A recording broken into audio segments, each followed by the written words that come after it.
Betapa besar kasih-Mu Allahku, sehingga Kau berikan Yesus padaku, supaya aku tidak binasa, melainkan beroleh hidup yang kekal. Ku sembah Kau, sembah Kau Tuhan. Ku sembah Kau, Engkau yang layak untuk ku sembah. Ku sembah Kau, ku sembah Kau, Engkau yang layak untuk ku sembah. Amin. Ku sembah Kau. Kami sembah Engkau Allah yang hidup dan berkuasa. Hanya Engkau yang Allah yang menyembuhkan, Allah yang memberi kekuatan, Allah yang memberi penghiburan. Kami mengucap syukur Tuhan. Oleh sebab itu kami menyembah Engkau Tuhan. Kami menyembah Engkau dengan seluruh kekuatan kami Tuhan, jiwa raga kami. Kami mengucap syukur Tuhan. Ku sembah Kau, Engkau yang layak untuk ku sembah. Ku sembah Kau, ku sembah Kau, Engkau yang layak untuk Ku sembah Kau,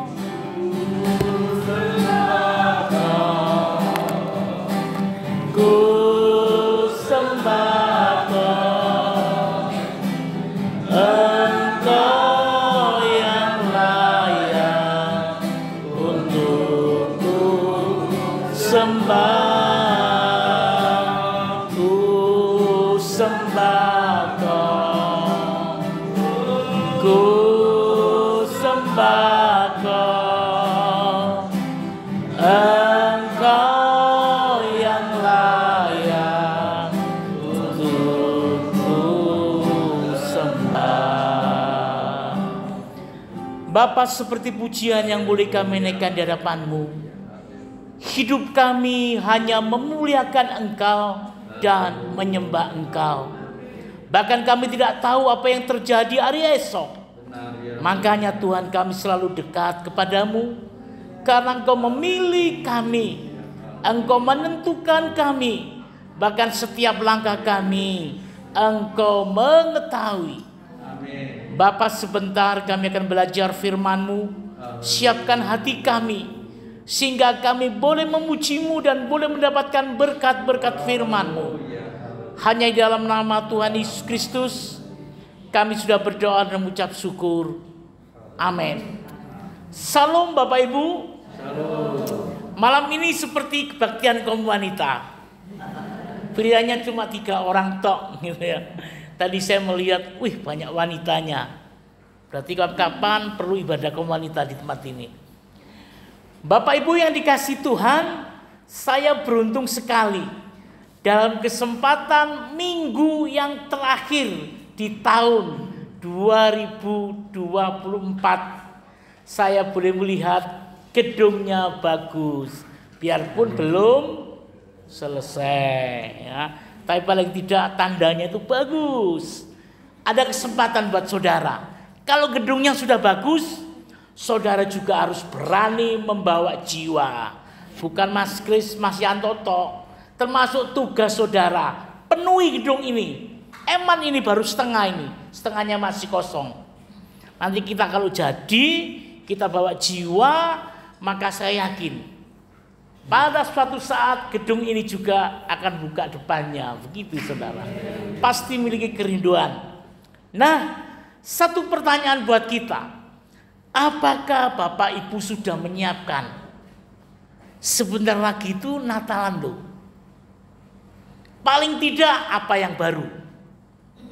Sing duwe ya, baju baru. Begitu ya mungkin ya.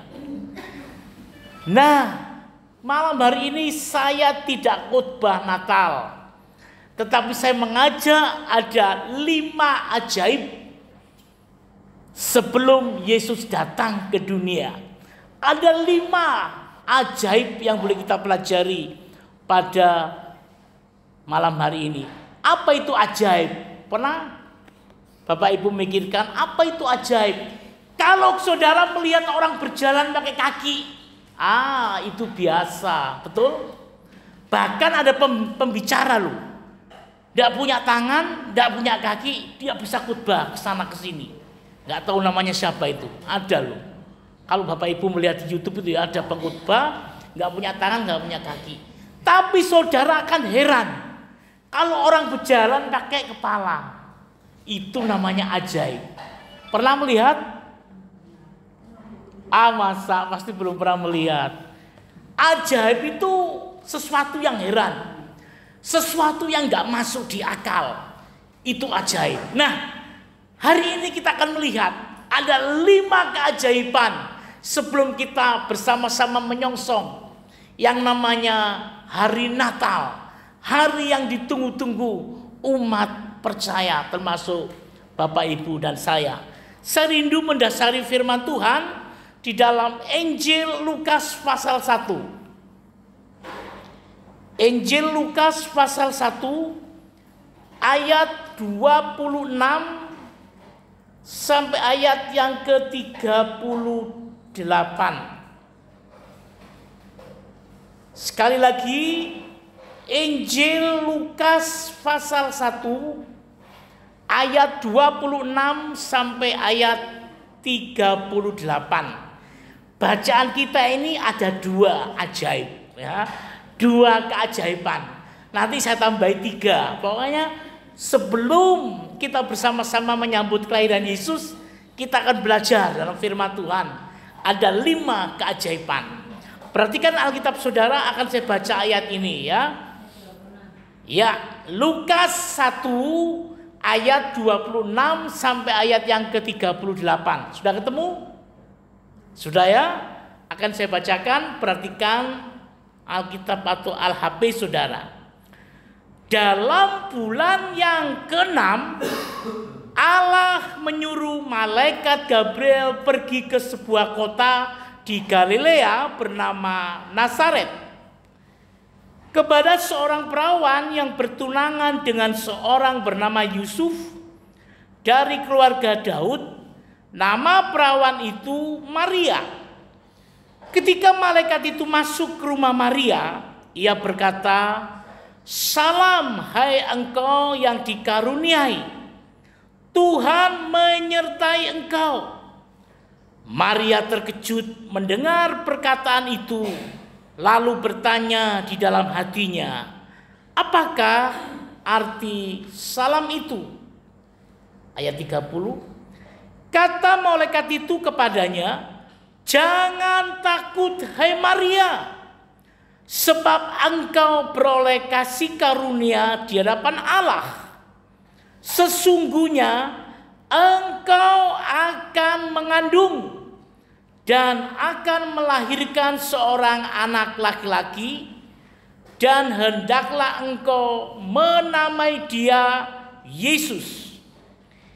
Ia akan menjadi besar dan akan disebut anak Allah yang maha tinggi, dan Tuhan Allah akan mengaruniakan kepadanya tata Daud bapa leluhurnya." 33. "Dan ia akan menjadi raja atas kaum keturunan Yakub sampai selama-lamanya, dan kerajaannya tidak akan berkesudahan. Kata Maria kepada malaikat itu, bagaimana hal itu mungkin terjadi karena aku belum bersuami? Jawab malaikat itu kepadanya, Roh Kudus akan turun atasmu dan kuasa Allah yang Maha Tinggi akan menaungi engkau. Sebab itu anak yang kau lahirkan itu akan disebut kudus, anak Allah. 36. Dan sesungguhnya Elisabet sanakmu itu, ia pun sedang mengandung seorang anak laki-laki pada hari tuanya. Dan inilah bulan yang ke-6 bagi dia yang disebut mandul itu. Sebab bagi Allah tidak ada yang mustahil. 38. Kata Maria, sesungguhnya aku ini adalah hamba Tuhan. Jadilah padaku menurut perkataanmu itu. Lalu malaikat itu meninggalkan dia. Nah, Bapak Ibu yang dikasihi Tuhan, demikian jauh pembacaan kita pada malam hari ini. Saya beri judul ada 5 keajaiban. Ya, 5. 1 kita akan melihat, ya. Kalau kita melihat di dalam Lukas yang kita baca tadi, ayat 26 sampai ayat 39, perhatikan yang pertama, ada pertemuan seorang perawan namanya Maria bersama malaikat Gabriel. Perhatikan, ini malaikat loh ya, bukan cowok idaman. Karena Maria kan masih perawan. Ini seorang malaikat Tuhan bernama Gabriel bertemu dengan wanita atau perawan yang disebut Maria. Perhatikan ayat 29. Maria terkejut mendengar perkataannya. Mengapa Maria terkejut? Saudara, hampir semua 5 ajaib yang kita pelajari nanti banyak kata terkejut. Termasuk saya. Andai kata saya di jalan, tiba-tiba ada suara begini. Bondo, do. Wah, dedek saya, saudara. Saya pasti takut. Karena apa? Suara itu gak nampak orangnya, hanya suara. Tapi ini jelas nyata. Gabriel itu berbicara kepada Maria. Apa kata malaikat itu kepada Maria? Jadi yang pertama Maria terkejut. Perhatikan ayat 31. Kata malaikat ya. Pertama apa? Maria terkejut. Apa kata malaikat? Perhatikan ayat 31. Sesungguhnya engkau akan mengandung dan melahirkan. Ini loh yang menjadikan terkejut. Nikah belum, punya suami pun belum, tapi mengandung. Bagaimana andai kata ada tetangga saudara tidak punya pasangan, tiba-tiba hamil. Pasti saudara apa? Wedi, betul enggak? Takut. Kenapa? Karena enggak punya suami. Perhatikan ayat berikutnya ya.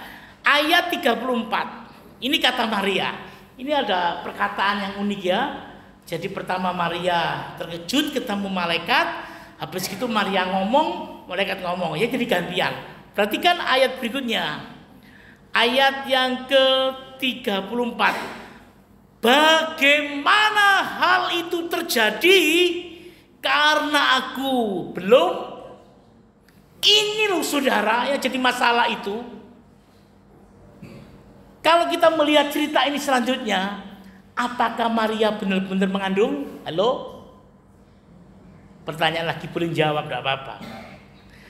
Apakah pada saat Maria dengan malaikat berbicara tentang dirinya mengandung gak punya suami, tentunya terjadi suatu gempar. Pertanyaannya, apakah perkataan malaikat Gabriel ini benar-benar Maria mengandung? Tolong dijawab. Hello? Lo tidak apa-apa, salah nggak dihukum. Tapi nek bener jangan dia lo ya. Maria itu benar-benar mengandung. Inilah yang pertama, mukjizat. Ini namanya ajaib. Tanpa suami bisa. Ajaib yang pertama, ya. Ketemu ya, tahu nih. Tadi saya katakan apa itu ajaib? Sesuatu yang heran, sesuatu yang nggak masuk akal. Ini pun juga sama. Makanya katakan Maria, mana mungkin? Aku belum punya suami. Tapi kenyataannya dalam cerita berikutnya, Maria itu benar-benar hamil. Ini yang dikatakan mukjizat yang pertama, ya. Sekarang kita melihat mukjizat yang kedua atau keajaiban yang kedua. Perhatikan ayat yang sama, pasal yang sama, ayat 36. Dan sesungguhnya, ini kata malaikat Gabriel tadi, Elisabet sanakmu itu, ia pun sedang mengandung. Ini mukjizat yang kedua. Kenapa dikatakan mengandung? Mukjizat juga, ajaib juga. Kenapa? Karena Elisabet ini sudah tua, bahkan dikatakan mandul. Jadi mana mungkin? Jadi ada dua wanita, ya. Yang satu Maria, engkau akan mengandung. Berarti belum ya? Maria kan belum. Tetapi kalau Elisabet, sanamu sedang mengandung. Berarti tua mana? Tua Elisabet. Ini juga ajaib. Wes tua tapi punya anak. Alkitab menulis dengan jelas loh. Kalau kita melihat ayat 36, dan sesungguhnya Elisabet sanamu itu, ia pun sedang mengandung anak laki-laki di masa tuanya, mandul. Ada yang tahu? Kalau Maria kan akan melahirkan namanya Yesus. Kalau Elisabet ada yang tahu? Anaknya siapa namanya? Ini juga terkenal. Halo? Apa? Yohanes Pembaptis. Hebat ya. Jadi ada dua mukjizat di dalam ayat ini yang kita baca. Tadi saya katakan tema kita malam hari ini adalah 5 ajaib. Berarti kurang 3 ya. Kurang 3. Nah, Bapak Ibu yang dikasih Tuhan, di dalam ayat-ayat tadi menjelaskan dengan jelas sekali. Dan sesungguhnya Elisabet sedang mengandung. Elisabet sedang mengandung berarti mungkin sebelum datang ke Maria, Elisabet juga mengalami mengandung dengan mandul. Mestinya kan nggak mungkin lah, sudah tua mandul. Tapi kenyataannya bisa hamil ya. Baik, sekarang kita masuk. Ini kan sebelum ya. Berikutnya kalau kita melihat Yesus, jadi pada saat itu Maria dan Elisabet anggap aja sudah hamil begitu ya. Sekarang kita masuk cerita-cerita Natal ya. Saya tidak khotbah Natal ya. Cuma saya mengajak saudara ada 5 keajaiban. Yang ketiga berbicara apa? Kalau kita membaca di dalam Lukas pasal 2 ayat 8 sampai ayat 20 itu berbicara para gembala. Ini mulai masuk mendekati kelahiran Yesus gitu ya. Saya nggak bicara kelahirannya Elisabet karena kita ini sedang Desember sebabnya ada hubungannya Natal. Jadi yang ketiga, keajaiban yang ketiga adalah para gembala. Perhatikan di dalam Lukas pasal 2 ayat 9. Pada saat para gembala itu sedang mengembalakan malam hari. Pada saat gembala itu menggembalakan kawanan dombanya pada malam hari, datanglah juga malaikat. Nah, ini takut juga ya. Kalau ayat 9 dikatakan dengan jelas, mereka sangat ketakutan. Nah, kenapa? Kira-kira saudara, kok takut? Sama dengan saya. Wong kucingnya, meong, wedi kok aku takut gitu ya. Tapi ini nampak gitu ya. Gak dijelaskan apakah malaikat itu datang dengan saya tidak tahu. Apakah malaikat itu tiba-tiba shalom, saya juga tidak tahu. Tapi yang jelas di dalam Lukas 2 itu dikatakan malaikat mendatangi gembala dan gembala terkejut. Mestinya kalau gembala didatangi singa terkejut dah. Lawan. Karena dia gembala, tugasnya kan mengusir gangguan dari dombaannya, domba yang digembalakan. Dia terkejut karena apa? Didatangi malaikat. Apa kata malaikat itu? Kalau kita membaca di dalam ayat selanjutnya, para gembala ini ada orang yang mengartikan ya. Ada hamba Tuhan mengartikan malaikat ini datang ke gembala.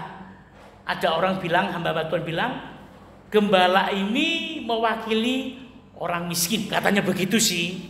Tapi saya juga melihat buku yang lain. Masa sih kelahiran Yesus itu disampaikan pada orang diawali dengan orang miskin gembala?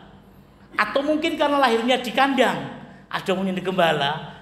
Saya mendapat catatan, ternyata saudara, gembala ini bukan saja mewakili orang-orang yang sederhana, tetapi ada kata-kata yang menunjukkan gembala ini mewakili orang-orang yang belum kenal siapa itu Yesus, siapa itu bayi Yesus yang dilahirkan. Kenapa saudara saya katakan begitu? Perhatikan ayat yang boleh mendukung di sana. Kata malaikat, perhatikan ayat 11 di dalam Lukas pasal 2 ayat 11. Hari ini telah lahir bagimu juru selamat. Ini ditujukan siapa? Orang miskin? Bisa juga.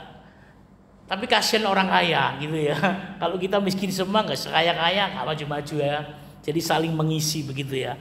Tapi saya tertarik dalam catatan itu dikatakan bukan saja gembala itu mewakili orang yang sederhana, supaya kalau datang ke Yesus itu cocok, nggak izin. Tapi kalau dikatakan malaikat itu datang kepada petinggi, pejabat, sing miskin-miskin kasihan. Nah, ada yang digambarkan begitu. Tetapi juga ada yang mengatakan hari ini terlahir itu menunjukkan bukan gembala toh. Ayat ini juga menunjukkan siapa? Semua orang yang percaya. Kalau nggak percaya masih mau menunjukkan hari ini Yesus telah lahir. Juru bagimu. Sopo Yesus sih gak ngereken. Nah, perhatikan ayat 11 ini memberikan arti hari ini telah lahir bagimu juru selamat. Dan ayat yang 20, ya kita bacakan 8-20. Dikatakan demikian. Terjadi perubahan. Pertanyaannya perubahan apa? Kalau Maria datang, malaikat bilang, engkau akan mengandung. Ada perubahan enggak kira-kira? Ada perubahan. Weteng gede, hamil beneran. Yang kedua Elizabeth, ada perubahan. Mandul kok bisa mengandung, ada perubahan. Tetapi juga demikian para gembala juga sama. Dikatakan ayat 20 di dalam Lukas pasal 2, terjadi perubahan. Perubahan apa?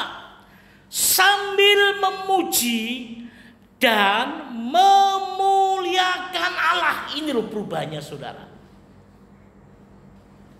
Mestinya kalau pada saat domba ini ditemukan malaikat, dia ngomongnya apa? Ya mungkin menunjukkan air tenang, menunjukkan rumput padang yang hijau, tapi enggak. Pada saat ketemu dengan Yesus yang ada di palungan itu, ada perubahan hidup para gembala. Lukas 2 ayat 20 dikatakan dengan jelas. Terjadi perubahan apa? Gembala itu sambil memuji dan memuliakan Allah. Saudara, ini jelas sekali. Tidak berbicara khusus orang miskin saja, tetapi berbicara mewakili apa? Orang yang percaya siapa itu Yesus dalam hidupnya. Termasuk saudara. Saudara bisa memuliakan Allah, memuji Allah karena saudara merasakan apa? Jamahan Tuhan. Kalau saudara nggak dijamah Tuhan, Jangankan memuji, ke gereja pun loh males. Enak di rumah kok nonton TV, betul? Tapi karena saudara dijamah merasakan kasihnya Allah yang luar biasa, makanya minggu kalau nggak ke gereja itu rasanya gelisah. Gelisah. Pernah nggak saudara begitu? Ada tetangga bilang, Bu, ayo nonton film pas hari Minggu, jam ibadah. Ini sudah langsung pikir, jam sini ibadah jam berapa sini ibadahnya? Jam 5 ya. Jam 5 nonton film atau jam 5 ibadah. Pikiran kita mulai tang ting, betul nggak? Pasti saudara tang ting. Apalagi tambahin gratis nggak usah bayar, naik mobilku, pulang jalan-jalan, tambah tang. Pernah nggak saudara mengalami gitu? Karena tetangga ngajaknya kan supaya kita tidak ibadah. Tetapi kalau saudara pernah merasakan zaman Allah seperti gembala ini, dia pergi meninggalkan Yesus, sudah melihat Yesus lahir sang Mesias juru selamat. Apa yang dikatakan malaikat, hari ini telah lahir bagimu juru selamat, itu nyata dalam dirinya. Yesus benar-benar lahir sebagai juru selamat. Makanya dikatakan apa? Memuliakan Allah. Kalau gembala gitu mungkin kalau disuruh milih ya, ayo pada saat engkau sudah melihat benar-benar perkataan malaikat itu, juru selamat datang, ayo ke gereja atau nonton film. Saya yakin kadang hidung, sorry ya, saya rindu ketemu Yesus. Kamu merasakan ada kejamahan, ada jamahan. Kalau saudara nggak merasakan jamahan Allah dalam dirimu, nggak merasakan perubahan, katut saudara. Nonton film gratis, pulang tidak jalan-jalan dibelikan pakaian, yo po, nah gereja kan minggu depan kan iso. Biasa itu penggoda itu ada saja, betul nggak? Iming-iming itu ada saja. Tetapi di sini tidak ada. Di sini orangnya setia, saya tahu. Nggak tahu ngaku tuh gimana. Baik, itu adalah yang ketiga. Sekarang kita melihat ajaib yang keempat. Jadi ada perubahan para gembala, ini ajaib saudara. Sekarang yang keempat apa? Yang keempat adalah kedatangan orang Majus dari timur. Saudara, dulu saya waktu sekolah minggu, guru saya ngajarnya salah. Jadi saya nerimanya salah. Semenjak saya jadi hamba Tuhan, pakai jadi pendeta, saya mulai berpikir. Dulu bayangan saya, Yesus lahir, tiba-tiba orang Majus datang. Tiba-tiba apalagi yang datang? Gembala. Jadi kalau di drama itu kayaknya seri gitu ya. Gembala datang, orang Majus datang, betul enggak? Itu dalam drama itu loh.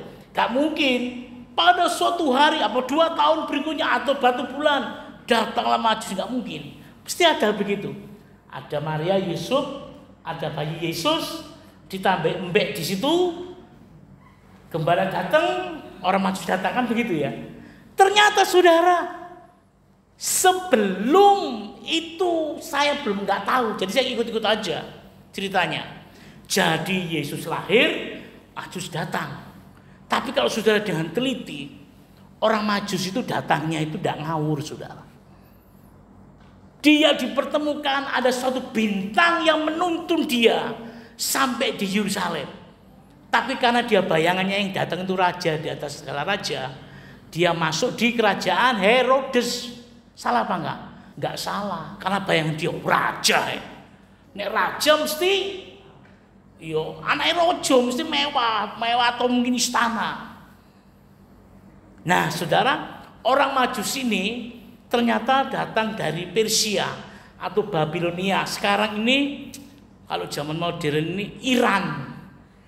Saya tanya Mbak Google, Mbak, Iran nang Yerusalem, kalau sekarang kan ada pesawat, ada kapal, itu luar negeri loh saudara. Coba lihat di peta itu. Jadi bukan Tonggoan, Malang, Gresik, Surabaya, Gresik, enggak.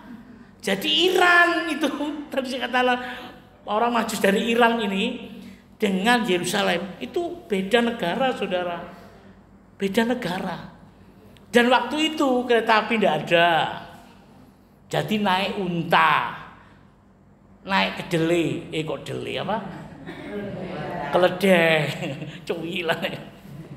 Berarti perjalanan itu bisa berhari-hari. Jadi mikir gini, Yesus lahir, gembala teko, orang Majus teko. Ternyata enggak, ada selisih. Bahkan saya menemukan ada catatan itu dikatakan 40 hari berikutnya. Berarti 1 bulan lebih, saudara. Kejadian itu karena apa? Perjalanannya jauh, saudara. Apalagi waktu itu nggak ada transportasi yang modern kayak sekarang. Tetapi satu hal yang ajaib yang saya katakan, bintang lo kok ngerti berhenti di atas pas di mana Yerusalem, datang di Herodes, bayangannya raja dan raja. Penunjuk arahnya ini, saudara, aku mikir gitu. Kok iso ya orang Majus nurut ya bintang ya? Ada nggak bintang yang mengantar orang gitu? Kan aneh. Ini loh ajaib, sesuatu yang nggak masuk akal. Semestinya lek bintang di situ ya nggak mungkin kesalahan di situ terus aja. Ya gini aja, saudara. Tapi ini enggak, bintangnya berjalan menuju suatu tempat di mana Yesus dilahirkan. Ini adalah ajaib yang keempat. Mengapa orang Majus datang? Yang pertama dikatakan ia rombongan. Jadi hitungannya nggak dijumlah, nggak disebut. Tapi drama-drama itu mesti 3. Kalau 3 ini menunjukkan apa yang dibawa. Tapi sebenarnya catatan itu dikatakan mereka dipimpin oleh bintang, itu rombongan dari luar negeri. Iran ke Yerusalem kan luar negeri, saudara ya. Nah, berikutnya dikatakan juga datang dipimpin oleh bintang dengan jarak Iran ke Yerusalem. Saya juga menemukan catatan. Ini coba dibayang-bayang aja ya. Jangan dicoba berjalan ya. Saya menemukan catatan ini, jarak yang tempuh itu seperti Jakarta Denpasar.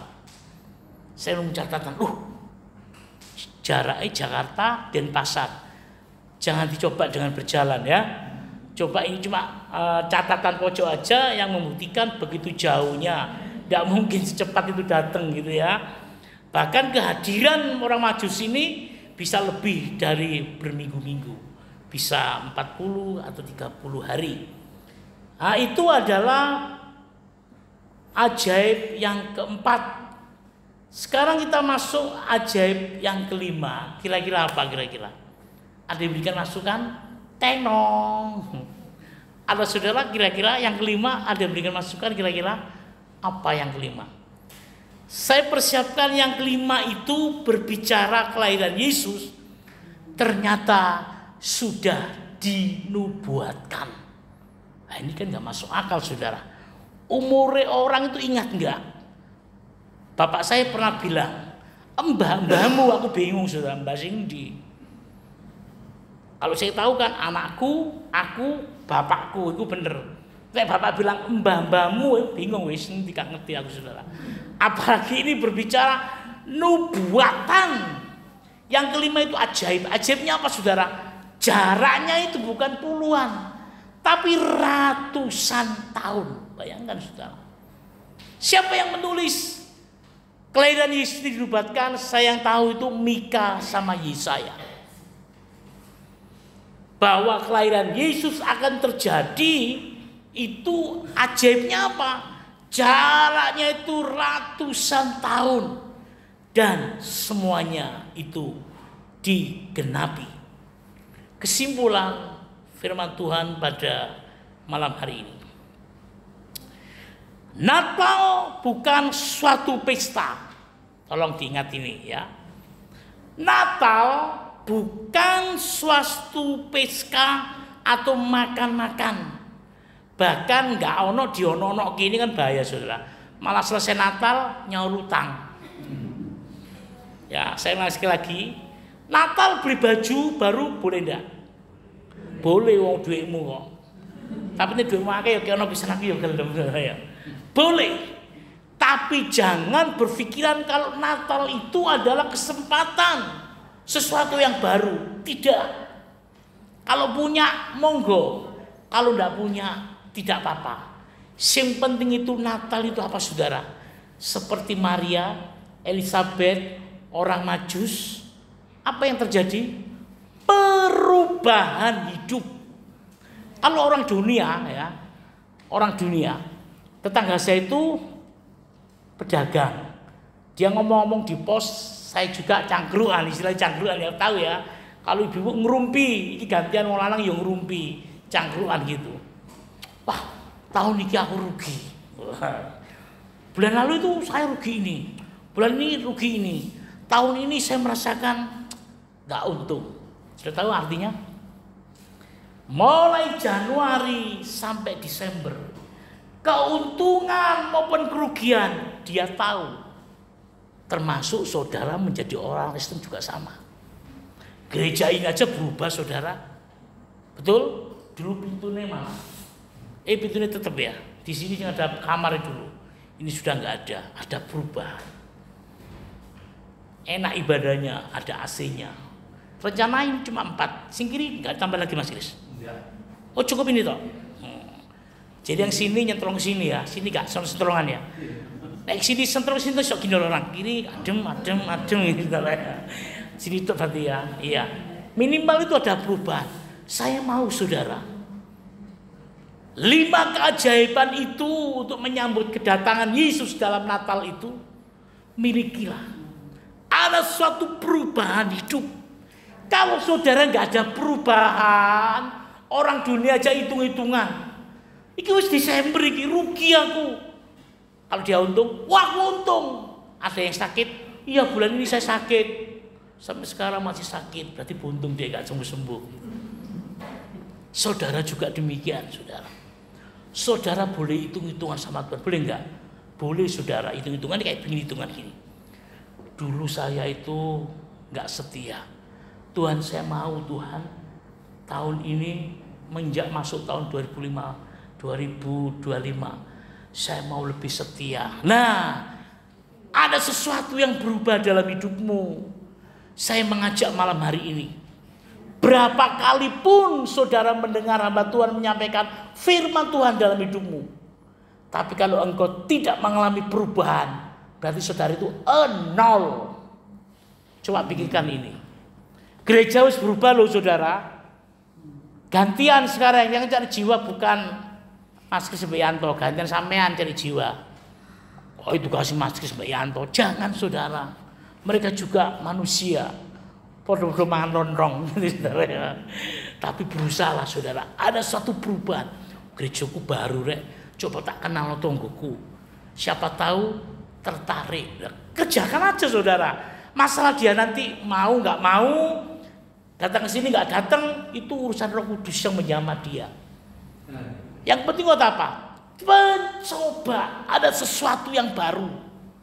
Apalagi sekarang ada ibu majelis. Dulu nggak ada loh. Saya lama sekali di sini juga sama Bapak Daniel itu ikut pelayanan waktu keliling pindah-pindah. Bu Imam nggak ada sini ya? Oh mas, kakek itu aku ada ya. Bu Imam Suwarno. Oh sudah sepuh ya. Itu saksi hidup.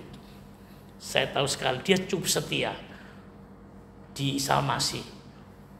Dari besok di sana ikut, sana ikut, sana ikut, sini sana ikut sampai sekarang. Eman kapan-kapan diajak, dikunjungi, ya supaya dia melihat apa? Sesuatu perubahan. Paling enggak apa, saudara? Wi tambah api gerejaku. Gitu loh, saudara. Eman lo gereja ini dipamerkan, boleh nggak dipamerkan? Boleh. Ajak orang, saudara. Mungkin waktu gerejanya elek dulu mungkin izin gitu ya. Wah, nah gerejaku sih nggak ada AC ini. Sekarang ada AC nih. Loh, coba aja. Milikilah menyambut Natal itu perubahan hidupmu. Yang dulu nggak pernah mendoakan gereja ini, sekarang berubah. Doakan, itu paling gampang. Nggak kelihatan. Termasuk Mas Kris nggak mengerti, saudara. Kalau saudara doa, Tuhan, terima kasih untuk gedung baru Tuhan. Berikan saya kesempatan mencari jiwa baru Tuhan. Supaya gedung yang baru itu tambah jiwa Tuhan. Gitu saudara. Perubahan. Belajar merubah. Sikap-sikap kita yang dulu kita rubah. Eman. Gedung wis apik ngene saudara. Ini belum jadi nih, saya tahu ini. Coba kali jadi nanti kasih mimbar. Wah, saudara pujian lebih semangat. Ibu tadi semangat. Aku tanya sama Bu Cornelius, apa itu Bu? Gak kenal aku Bu. Suaranya enak ternyata. Semangat. Usia boleh bertambah, tetapi semangat tetap. Wah, senang saya Ibu tadi. Begitu loh saudara. Milikilah perubahan. Kesempatan Natal ini untuk koreksi diri. Maria, saya yakin mereka bersuka cita. Waduh, ternyata aku mengandung dari Roh Kudus. Ini juru selamat loh. Termasuk Elizabeth saya juga bersuka cita. Aku wis tua, kepingin anak aku mana, jadi aku mana. Saya yakin mereka juga bersuka cita. Saudara pun juga demikian. Natal kesempatan kita untuk berubah. 5 keajaiban itu menjadikan berkat buat saudara. Tapi kalau saudara tidak ada memiliki perubahan hidup, biasa-biasa wae, gedung wis berubah tapi saudara nggak pernah berubah, nggak pernah bawa jiwa, nggak pernah mengenal orang lain, saudara itu eman, nol, saudara nggak ada perubahan hidup. Kalau mau belajar berubah itu gampang, pulang dari sini, pulang dari sini. Ini saya bukan merentah loh ya, cuma kan nggak salah kalau saya hamba Tuhan mengajak gitu ya, aja. Pulang dari sini, saudara kan punya jam doa, punya jam doa. Sehingga punya jam doa, belajar memiliki jam doa. Kalau yang sudah punya jam doa, tambahi doanya. Terima kasih Tuhan untuk gedung yang baru. Ajari aku. Oh siapa? Masker selam. Sing liyane mbo. Nek masker kurang. Mestinya itu semuanya boleh terlibat. Ya, mau Bapak Ibu? Perubahan hidup itu dimulai event-event kayak begini. Di bulan Desember kita menyambut sukacita, menyambut kelahiran Yesus penuh sukaria. Tapi jangan lupa, rubahlah sikap hidupmu yang tidak baik. Jadilah orang berubah. Tuhan Yesus memberkati. Mari kita masih berdoa. Bapa, terima kasih untuk firman-Mu pada malam hari ini. Mengajak kami boleh berubah. Ada sesuatu hidup ini yang tidak pernah kami lakukan, sehingga event perayaan Natal adalah kesempatan untuk kami mengubah. Yang dulunya kami tidak pernah berdoa untuk gereja kami, mulai di tempat ini kami pulang, kami belajar untuk berdoa. Apapun kekurangan yang kami miliki, kami rindu Kau ubah Tuhan. Dan kami yakin perayaan Natal adalah berita sukacita. Bahkan sukacita itu disertai perubahan hidup yang menjadikan kita tambah hari tambah dikuatkan. Tambah hari iman kami boleh bertumbuh. Karena kami tahu Yesus lahir membawa perubahan hidup. Yesus boleh datang menjadikan kita keselamatan yang kekal Tuhan berikan buat kami. Terima kasih Bapa, berkati pengurus di tempat ini. Di dalam nama Yesus Kristus, kami sudah berdoa dan mengucap syukur. Amin.